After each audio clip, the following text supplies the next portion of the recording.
Hello दोस्तों, तो कैसे हैं आप लोग। आई होप आप सभी अच्छे होंगे। आज हम लोग सॉल्व करने जा रहे हैं दृष्टि आईएएस मेंटरशिप का टेस्ट है।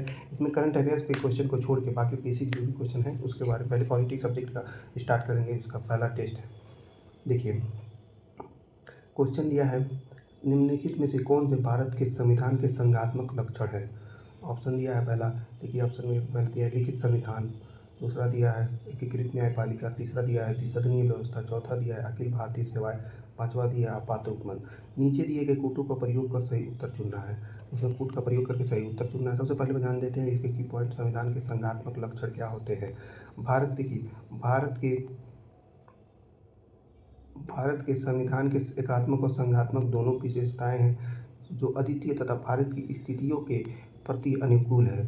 इसलिए केसी वेयर ने भारतीय संविधान को अर्धसंघीय तथा ग्रेनविल ऑस्टिन ने भारतीय संघवाद को सहकारी संघवाद के रूप में वर्णित किया था। देखिए, दूसरा है भारत के संविधान की संघात्मक विशेषताएं क्या क्या है। यही क्वेश्चन पूछा है संघात्मक विशेषताओं के बारे में, लक्षण के बारे में। तो पहले जान लेते हैं हम लोग संघात्मक विशेषताएं क्या क्या है। देखिए, पहला है द्वैध राज्य पद्धति, दूसरा है लिखित संविधान, तीसरा है शक्तियों का विभाजन, चौथा है संविधान की सर्वोच्चता, पांचवा है परिवर्तनीय संविधान, छठा है स्वतंत्र न्यायपालिका और सातवां है द्विसदनीय व्यवस्था। इसमें क्वेश्चन में देखिए क्या क्या पूछा था। इसमें देखिए लिखित संविधान, देखिए लिखित संविधान यहाँ दिया है, लिखित संविधान दिया है, यहाँ लिखित संविधान दिया है, यहाँ भी लिखित संविधान दिया है। और क्या क्या दिया है, द्विसदनीय व्यवस्था दी है। देखिए द्विसदनीय व्यवस्था, इस प्रकार हम कह सकते हैं कि पहला और तीसरा सही है। कूट का प्रयोग करते हैं तो पहला तीसरा संघात्मक लक्षण है संविधान के। अब दूसरे क्वेश्चन पर चलते हैं। नहीं, दूसरे क्वेश्चन में जाने से पहले संविधान के निम्नलिखित एकात्मक विशेषताएं भी देख लेते हैं क्या क्या होता है एकात्मक विशेषताएं। तो देखते एक नज़र डालते हैं। संविधान की निम्नलिखित एकात्मक विशेषताएं हैं। देखिए, सुदृढ़ केंद्र है, राज्य अनस्वर नहीं है, एकल संविधान है, संविधान पर लचीलापन है, राज्यों के प्रतिनिधित्व में समानता का अभाव है, आपातकालीन उपबंध के बारे में दिया गया, एकल नागरिकता भी है, एकीकृत न्यायपालिका, अखिल भारतीय सेवाएं, एकीकृत लेखा जांच व्यवस्था, राज्य सूची पर संसद का पदाधिकार, राज्यपाल की नियुक्ति, एकीकृत निर्वाचन प्रणाली, राज्यों के विधेयक पर वीटो शक्ति। आप लोग इन सबका नोट्स बनाते जाइए, पीटी के लिए बहुत ही इंपॉर्टेंट है। ये नोट्स बनाते जाइएगा, पीटी के लिए बहुत ही इंपॉर्टेंट है। अब आइए अगले क्वेश्चन पर चलते हैं। देखिए, इसमें पूछा तो अगले क्वेश्चन में दूसरा क्वेश्चन है, मिश्रित सदस्य अनुपातिक निर्वाचन प्रणाली के संदर्भ में निम्नलिखित कथनों पर विचार कीजिए। मिश्रित सदस्य अनुपातिक निर्वाचन प्रणाली के संदर्भ में निम्नलिखित कथनों पर विचार कीजिए। होता क्या है ये, सबसे पहले देखते हैं ये होता क्या है। सबसे पहले देखते हैं मिश्रित एमएमपी होता क्या है। ये कहाँ कहाँ है, ये जर्मनी और न्यूजीलैंड, ये जर्मनी और कुछ अन्य देशों में चुनाव के लिए मिश्रित सदस्य अनुपातिक प्रणाली का प्रयोग किया जाता है। मिश्रित सदस्य अनुपातिक प्रणाली का प्रयोग किया जाता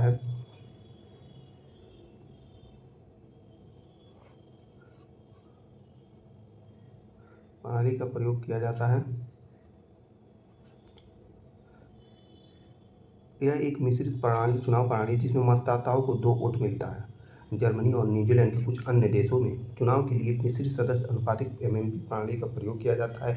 यह एक मिश्रित चुनावी प्रणाली है जिसमें मतदाताओं को 2 वोट मिलता है, एक अपने निर्वाचन क्षेत्र के प्रतिनिधि के चुनाव के लिए मतदाताओं, दूसरा है एक राजनीतिक पार्टी के लिए पार्टी वोट। अतः कथन इस प्रकार के कथन देखिए, एक संकर प्रणाली चुनावी प्रणाली जिसमें मतदाताओं को कितने मिलते हैं, 2 वोट मिलते हैं, जिसमें मतदाताओं को 2 मत मिलते हैं। देखिए, एक मिश्रित प्रणाली है जिसमें एक अपने निर्वाचन क्षेत्र 2 मत मिलते हैं। देखिए, एक निर्वाचन क्षेत्र के प्रतिनिधि चुनाव के लिए, दूसरा एक राजनीतिक पार्टी के लिए।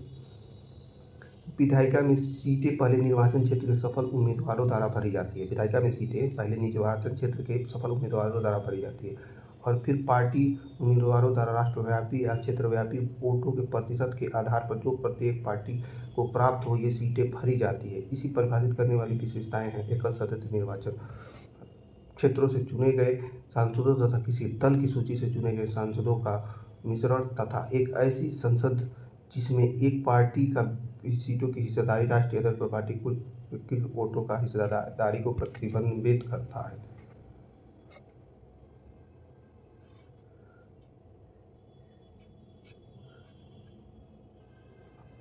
एक बार और देखते समझते हैं इसको, थोड़ा पेचीदा है।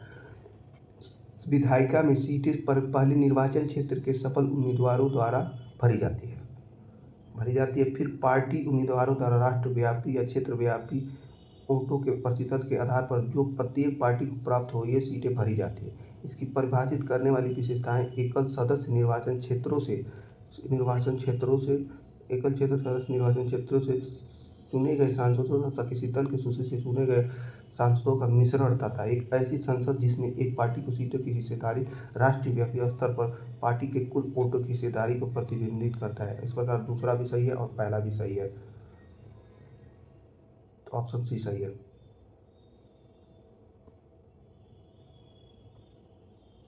तीसरा क्वेश्चन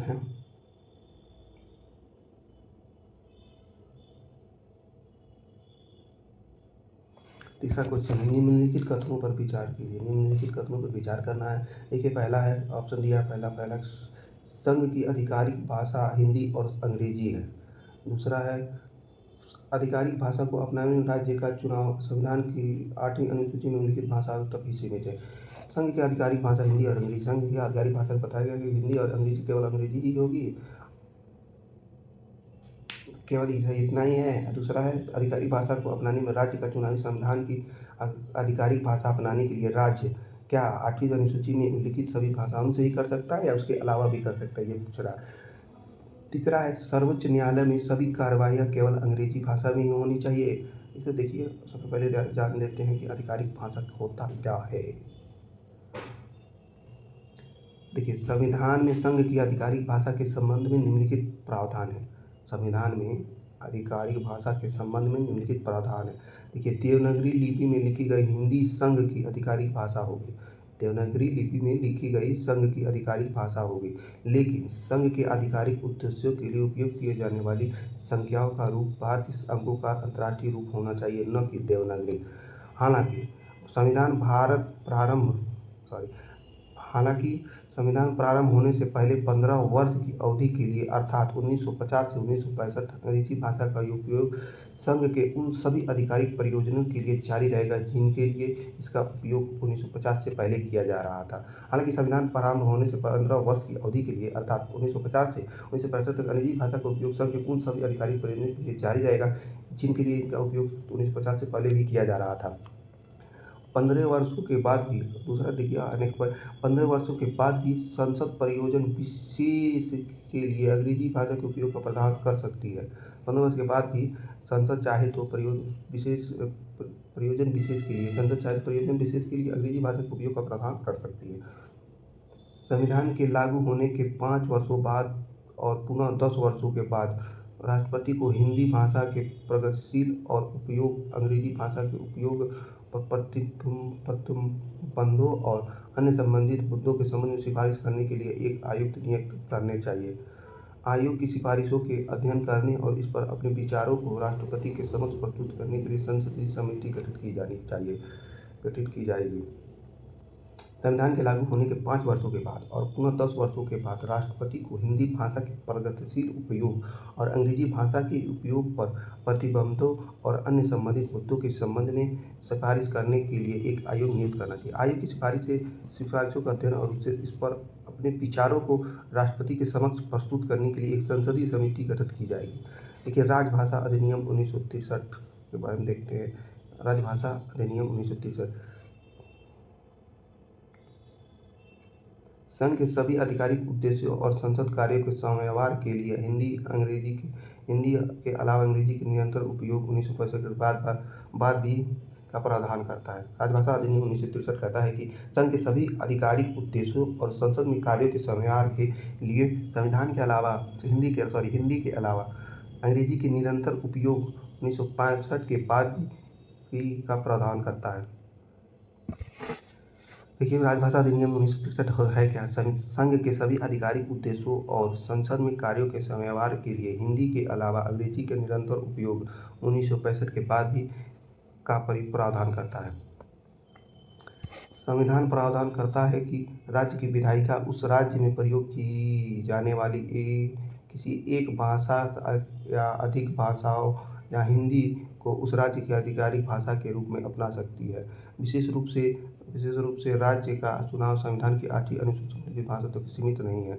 संविधान प्रावधान करता है कि राज्य की विधायिका उस राज्य में प्रयोग की जाने वाली किसी एक भाषा या अधिक भाषाओं या हिंदी को उस राज्य की आधिकारिक भाषा के रूप में अपना सकती है। राज्य की विधायिका अगर चाहे तो हिंदी या अंग्रेजी या इन 8वीं अनुसूची के अलावा कोई भी, अंग्रेजी 8वीं अनुसूची के अंदर नहीं है, इसके अलावा कोई भी भाषा को आधिकारिक भाषा घोषित कर सकती है, अपना सकती है।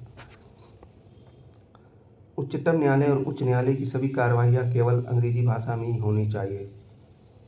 उच्चतम न्यायालय और उच्च न्यायालय की सभी कार्रवाइयाँ केवल अंग्रेजी भाषा में ही होनी चाहिए, ये सही है। तो देखिए, सर्वोच्च न्यायालय में सभी कार्रवाइयाँ केवल अंग्रेजी भाषा में होनी चाहिए। देखिए, तीसरा सही है, यहाँ केवल अंग्रेजी में होना चाहिए, तीसरा सही है। और इसके साथ साथ दूसरा गलत है। आधिकारिक भाषा को अपनाने में राज्य का चुनावी संविधान कानून की निम्नलिखित भाषाओं तक सीमित है। नहीं भाई, 8वीं अनुसूची के अलावा ही कर सकते हैं, इसमें अंग्रेजी आता है। संघ की आधिकारिक भाषा हिंदी और अंग्रेजी है। हाँ, पहला तीसरा सही है इसमें, दूसरा गलत है। वैसे दूसरा गलत होने से एलिमिनेट करते हैं, दूसरा इसमें भी है, दूसरा इसमें भी है, दूसरा इसमें भी है, तीसरा सही होगा, ऑप्शन सी।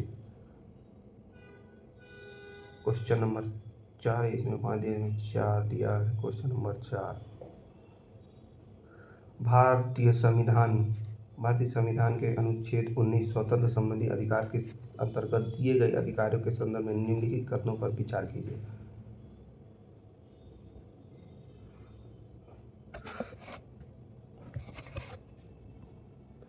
भारतीय संविधान के अनुच्छेद 19 में स्वतंत्र संबंधी अधिकार के अंतर्गत दिए गए अधिकारों के संदर्भ में निम्नलिखित कथनों पर विचार कीजिए। पहला, ये अधिकार केवल राज्य की कार्रवाई के विरुद्ध उपलब्ध है। सही है, बिल्कुल सही है। ये दूसरा है, ये अधिकार भारत के नागरिकों के साथ साथ विदेशी नागरिकों को भी प्राप्त है। नहीं भाई नहीं, भारतीय नागरिकों को आर्टिकल 15, आर्टिकल 16, आर्टिकल 19, आर्टिकल 29 और 30 ही केवल नागरिकों के लिए, बाकी सब नागरिकों और व्यक्तियों के लिए है। इस प्रकार हम कह सकते हैं कि केवल पहला सही है। देखिए, अनुच्छेद 19 के तहत 6 अधिकार है। भाषण और अभिव्यक्ति की स्वतंत्रता, दूसरा शांतिपूर्वक बिना हथियार के एकत्रित होने और सभा करने की स्वतंत्रता, तीसरा है संगठन अथवा संघ या समिति बनाने की स्वतंत्रता, चौथा है भारत राज्य क्षेत्र में कहीं भी आने जाने की स्वतंत्रता, भारत के किसी भी भाग में बसने और निवास करने की स्वतंत्रता, कोई भी पेशा अपनाने की स्वतंत्रता। ये सभी केवल राज्य की कार्रवाई के विरुद्ध प्राप्त है, न कि व्यक्तिगत रूप से। अतः कथन 1 सही है, कथन 1 सही है। इसके अलावा यह अधिकार केवल नागरिकों और शेयरधारकों के लिए उपलब्ध है, लेकिन विदेशी और कानूनी व्यक्तियों जैसे कंपनियों या निगमों इत्यादि के लिए नहीं है। तो article 19, article 15, article 15, article 16, article 19, article 29, article 30 ये केवल भारत के नागरिकों के लिए प्राप्त है। बाकी जितनी आर्टिकल है नागरिकों और व्यक्ति में जो भी विदेशी है भारत में रह रहे हैं वो भी आ सकते हैं। व्यक्ति में नागरिक और जो विदेशी है भारत में वो सब आ सकते हैं। छठा क्वेश्चन है, देखिए, भारत में सैन्य विधि मार्शल लॉ के संदर्भ में निम्नलिखित कथनों पर विचार कीजिए। इसे जर्मनी के संविधान से लिया गया। नहीं भाई नहीं, जर्मनी संविधान से नहीं लिया गया है, डेट पहला गलत है। तो इसे भारतीय संविधान में परिभाषित किया गया है। देखते हैं, इसमें ये भी शायद गलत है। देखते हैं, एक्सप्लेनेशन पढ़ते हैं, दोनों गलत है। संविधान के अनुच्छेद 34 में ऐसी स्थिति में मौलिक अधिकारों पर प्रतिबंध का प्रावधान करता है। अगर कहीं सैन्य विधि देश में लगती है तो मौलिक अधिकारों पर प्रतिबंध लग सकता है। जब भारत के क्षेत्र के भीतर किसी भी क्षेत्र में फौजी कानून लागू होता है तो फौजी कानून की अवधारणा इंग्लैंड की सैन्य विधि से ली गई है। कहाँ से लिया गया? जर्मनी से नहीं लिया गया है, इंग्लैंड के सैन्य विधि से लिया गया है। इंग्लैंड की सामान्य विधि से ली गई, लेकिन मार्शल लॉ की अभिव्यक्ति को भारतीय संविधान में कहीं भी परिभाषित नहीं किया गया है। इसे भारतीय संविधान में परिभाषित किया नहीं भाई, नहीं किया गया। भारतीय संविधान में कहीं भी परिभाषित नहीं किया गया। इस प्रकार पहला और दूसरा दोनों गलत होते हैं और चौथा सही होता है।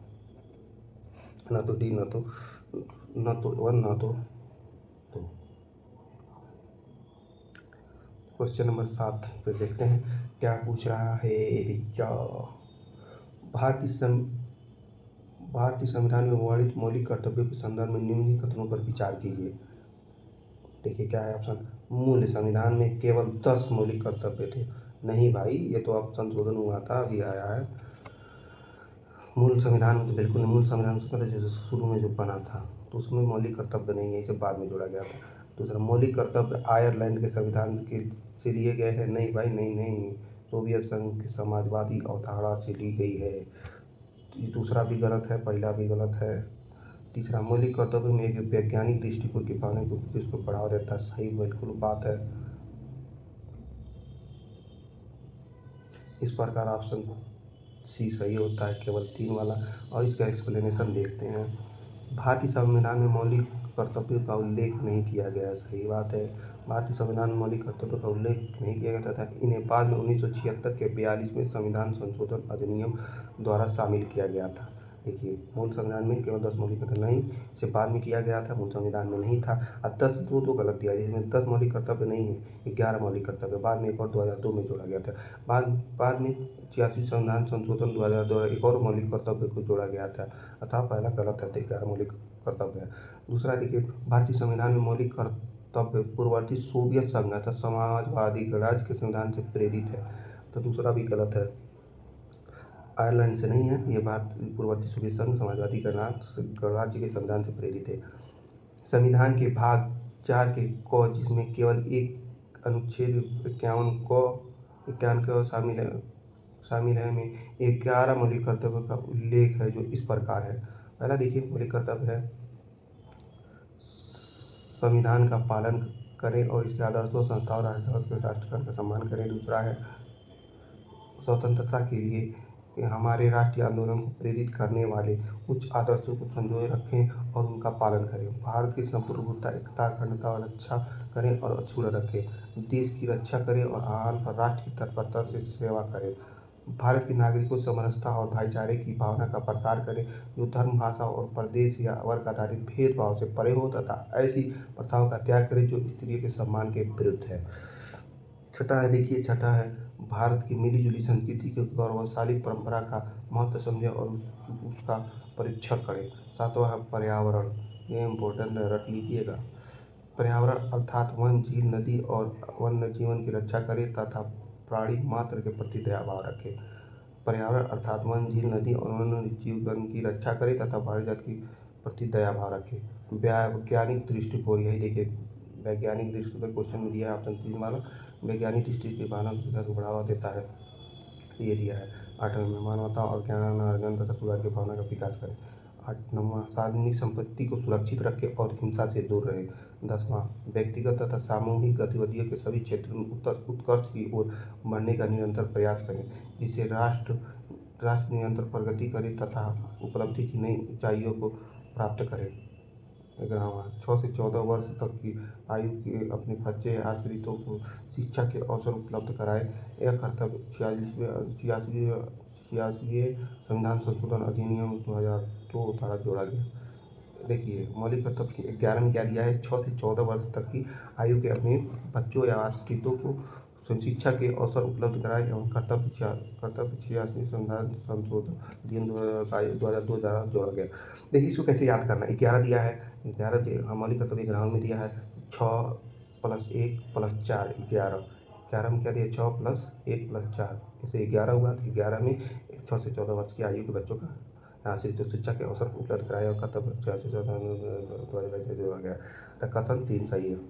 मौलिक कर्तव्य नागरिकों के लिए एक अनुस्मारक के रूप में कार्य करते हैं ताकि प्रत्येक नागरिक अपने अधिकारों का आनंद लेते हुए अपने देश, समाज और साथ ही नागरिकों के प्रति कर्तव्यों के बारे में भी सचेत रहे। तथापि मौलिक कर्तव्य नीति निर्देशक तत्वों की तरह प्रकृति में गैर न्याय संगत है। मौलिक कर्तव्य भी नीति निर्देशक तत्व की तरह प्रकृति में गैर न्याय संगत है। ये देखिए मोस्ट इम्पोर्टेंट, इस पे मैं मेंस का क्वेश्चन भी करा चुका हूँ, वो भी देख लीजिएगा। आधारभूत ढांचे पे बहुत इंपॉर्टेंट, पूरी क्लियर हो जाएगी आपकी कंसेप्ट।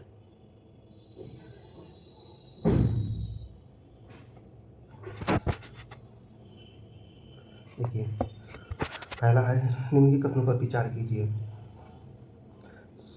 सर्वोच्च न्यायालय द्वारा आधारभूत ढांचे का सिद्धांत केशवानंद भारतीवाद 1973 में प्रतिपादित किया गया था।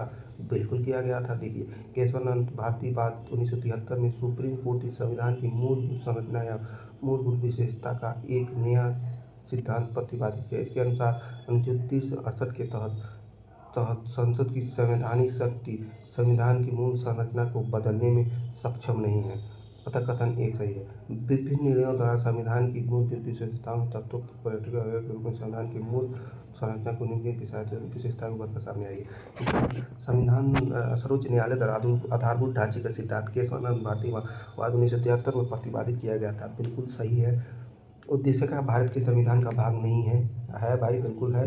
सब केवल वीरूबारी केस में कहा गया था कि संविधान का हिस्सा नहीं है प्रस्तावना, लेकिन बाकी सब में कहा गया है कि संविधान का हिस्सा है। इस प्रकार ये गलत होता है। दूसरा गलत है, संसद द्वारा मौलिक अधिकारों का संशोधन नहीं किया जा सकता। अरे बिल्कुल किया जा सकता। उन्हीं का नहीं किया जा सकता जो मूलभूत ढांचे में है, आधारभूत ढांचे में है। जो मौलिक कर्तव्य है, मौलिक अधिकार है, उसको संशोधन नहीं किया जाता, बाकी का किया जाता है। इस प्रकार केवल एक सही है।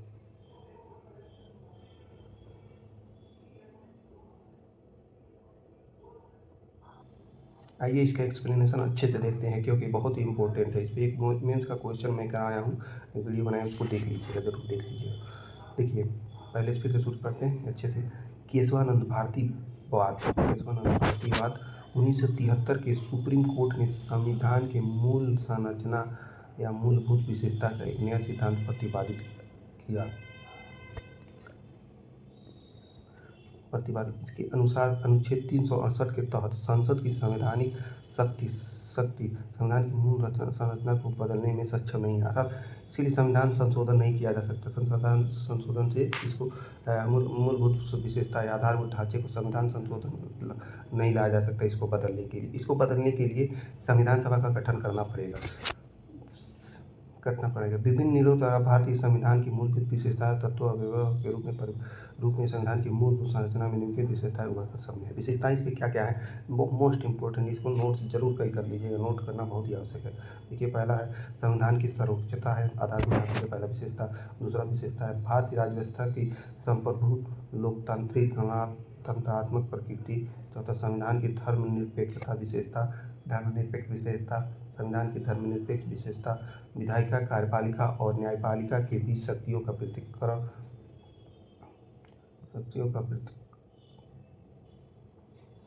देखिए, विशेषता में देखिए, विधायिका, कार्यपालिका और न्यायपालिका की शक्तियों का पृथक्करण।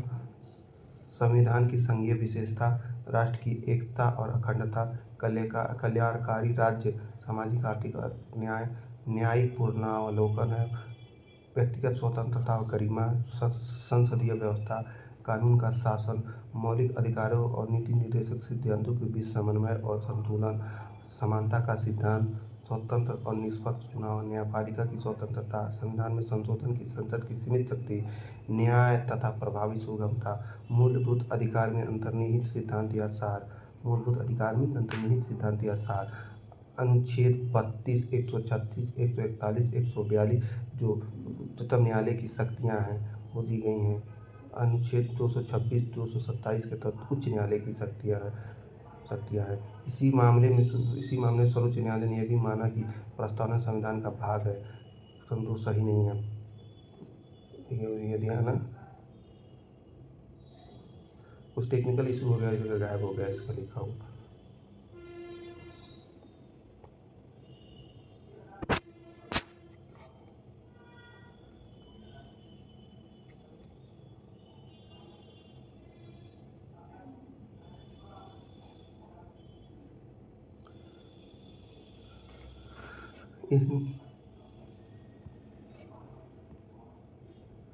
इसने 24वें संविधान संशोधन 1971 की वैधता को भी बरकरार रखा और कहा कि संसद को किसी भी मौलिक अधिकार को कम करने या हटाने का अधिकार है। हालांकि संसद संविधान की मूल संरचना के किसी ऐसे मौलिक अधिकार को न तो कम कर सकती है न ही हटा सकती है जो संविधान की मूलभूत संरचना के भाग है। अतः कथन 3 भी सही नहीं है। देखिए, यहाँ से जो जितनी विशेषताएं दी गई हैं,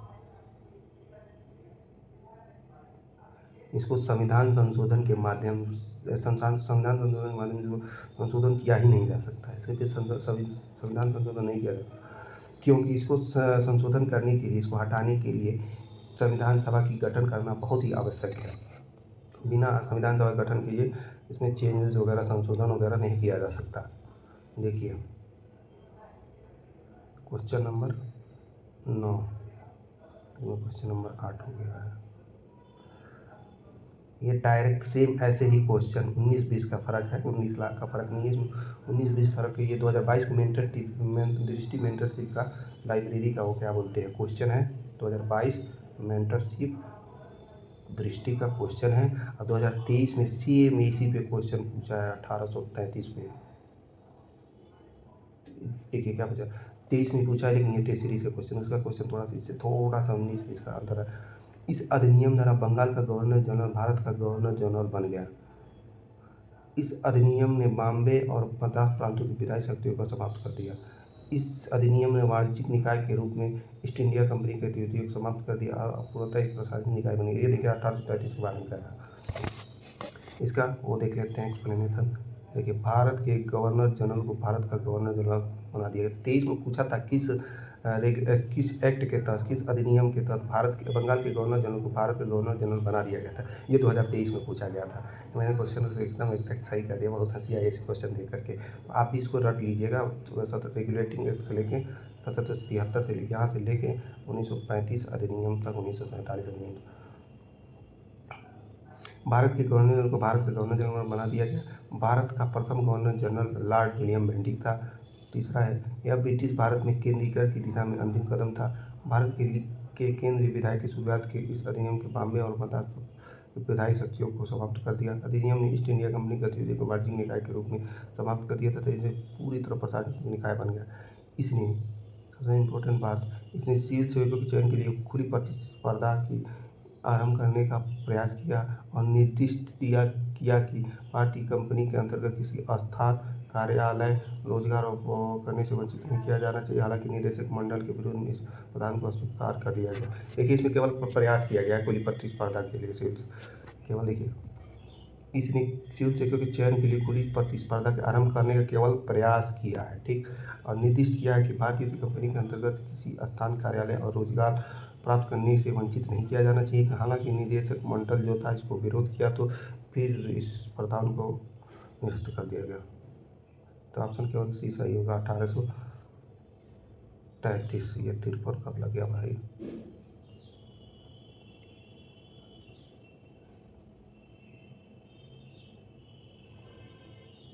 देखिए निम्नलिखित में से कौन सा से सही है, क्वेश्चन है निम्नलिखित में से कौन सा सही है। देख पहला है, डॉक्टर सचिदानंद सिन्हा संविधान सभा की पहली बैठक में इसके अस्थायी सदस्य थे। सही ही लग रहा है, सही है। संविधान सभा ने 26 नवंबर 1949 को भारत के संविधान को अपना अधिनियमित किया। तीसरा ये भी सही है। 26 जनवरी 1925 को भारत को एक प्रभुत्व संपन्न लोकतांत्रिक राज्य, चारों सही है। देखिए एक्सप्लेनेशन देखते हैं। संविधान सभा की बैठक का आयोजन 9 दिसंबर 1946 को किया गया था। मुस्लिम लीग ने इस बैठक का बहिष्कार किया और पाकिस्तान के रूप में एक अलग राज्य की मांग पर जोर दिया। इस प्रकार बैठक में केवल 2 से 11 सदस्यों ने ही भाग लिया था। फ्रांसीसी प्रणाली का अनुसरण करने के बाद सबसे बुजुर्ग सदस्य डॉक्टर सचिदानंद सिन्हा को संविधान सभा के अस्थायी सदस्य के रूप में चुना गया। सही है, चुना गया। बाद में डॉक्टर राजेंद्र प्रसाद संविधान सभा के अध्यक्ष के रूप में चुने गए। इसी प्रकार राजेंद्र प्रसाद संविधान सभा के अध्यक्ष के रूप में चुने गए। इसी प्रकार एस.सी. मुखर्जी और वी.टी. कृष्णमाचारी संविधान सभा के उपाध्यक्ष के रूप में चुने गए। 1947 के भारतीय स्वतंत्रता अधिनियम ने संविधान सभा की स्थिति निम्नलिखित परिवर्तन किए। संविधान सभा को पूरी तरह से संप्रभुत्व निकाय बनाया गया है, जो अपने अनुसार संविधान का निर्माण कर सकता था। इस अधिनियम में संविधान सभा को भारत के संबंध में ब्रिटिश संसद द्वारा बनाए गए किसी भी कानून को नियुक्त करने या बदलने का अधिकार दिया। संविधान सभा भी विधायी निकाय बन गई। मुस्लिम लीग के सदस्यों को पाकिस्तान में शामिल 7 क्षेत्रों से संबंधित भारत की संविधान सभा से अलग कर दिया गया। संविधान खंड के प्रारूप के सभी खंडों पर विचार के बाद 26 नवंबर 1949 को 26 नवंबर 1949 को भारत के संविधान को अपनाया, अधिनियमित किया। भारत की ये संविधान जो 2 साल 11 महीने 18 दिनों के लंबे परिश्रम के बाद सूत्रपात के समय 22 भागों में 8 अनुसूचियों के अंदर 395 अनुच्छेद शामिल थे, अतः बी सही है। 26 जनवरी 1950 को संविधान के लागू होने के बाद भारत एक संपूर्ण लोकतांत्रिक गणराज्य बने, अतः तीनों सही है, चारों सही है, प्रयुक्त सही है। देखिए, यह सबसे आसान क्वेश्चन है। भारत के संविधान की उद्देशिका अपने नागरिकों को निम्नलिखित में कौन से न्याय प्रदान करती है। आप संविधान की प्रस्तावना जब पढ़ेंगे हम भारत के लोग, भारत देश के संपूर्ण प्रभुत्व संपन्न समाजवादी पंथ निरपेक्ष लोकतंत्रात्मक गणराज्य बनाने के लिए तथा उसके समस्त नागरिकों को सामाजिक आर्थिक और राजनीतिक यहाँ न्याय पूछा है ना, यहाँ न्याय पूछा है तो सामाजिक आर्थिक राजनीतिक न्याय पूछा है तो सामाजिक आर्थिक और राजनीतिक, इस प्रकार 1, 3, 4 सही है। इसमें प्रस्तावना भी देख लीजिए क्या दिया है। प्रस्तावना में संविधान की प्रस्तावना, भारत के लोग भारत के संपूर्ण प्रभुत्व संपन्न समाजवादी पंथ निरपेक्ष लोकतंत्रात्मक गणराज्य बनाने के लिए समस्त नागरिकों को सामाजिक आर्थिक राजनीतिक न्याय, देखिए सामाजिक आर्थिक और राजनीतिक न्याय, जिसको प्रियम्बल प्रस्तावना अच्छे से याद होगा वो क्वेश्चन को तुरंत कर देगा। Thanks for watch. आप ऐसे ही वीडियो देखने के लिए हमारे चैनल को सब्सक्राइब करें, लाइक करें और शेयर करें। Thank you.